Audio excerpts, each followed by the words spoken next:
When the moon is at its closest point to Earth in its orbit, a full moon will appear slightly larger than a regular full moon, and this is called a supermoon. We're here in the Rumpus Room in the Lower East Side of New York City, and we're with mixologist Athena Hom, who's going to show us how to make a supermoon cocktail. So Athena, what have you got for us?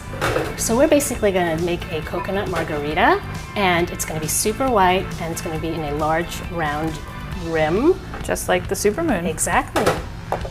So we're going to start off with ice. Put it in our shaker. Splash of lime, 1 ounce of tequila, half an ounce of triple sec, and a bit of Coco Lopez. So this is cream of coconut. Mm-hmm. Exactly. And then we're going to shake.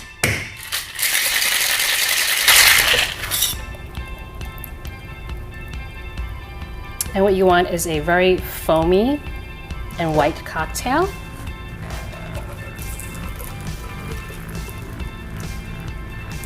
Now you don't want to fill it to the top because as your guests may be walking around with the glass, they might spill.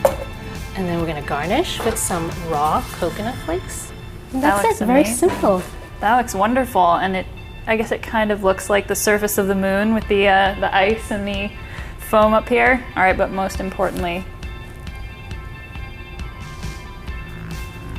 oh, that's so good.